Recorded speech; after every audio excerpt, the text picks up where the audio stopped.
جو شخص رمضان میں ایک نیکی کرتا ہے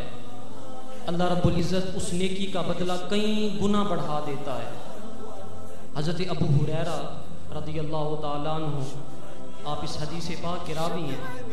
آپ فرماتے ہیں کہ نبی رحمت صلی اللہ علیہ وآلہ وسلم نے ارشاد فرمایا کہ رمضان میں ابن آدم کا ہر نیک عمل بڑھا دیا جاتا ہے اور ایک نیکی کا بدلہ 10 گنا سے لے کے 700 گنا تک ہو جاتا ہے سوائے روزے کے، کیونکہ اللہ فرماتا ہے کہ روزہ اس شخص نے خالص میری رضا کے لیے رکھا ہے اور اس کی جزا بھی میں دوں گا، کیونکہ ابن آدم میری رضا کے لیے اپنے نفس پہ کنٹرول کرتا ہے، اپنی خواہشات پہ کنٹرول کرتا ہے، کھانے اور پینے کو ترک کر دیتا ہے۔ اور فرمایا روزہ دار کو 2 خوشیاں نصیب ہوں، ایک خوشی جب وہ روزہ افطار کرنے کے لیے بیٹھتا ہے اس وقت، اور دوسری خوشی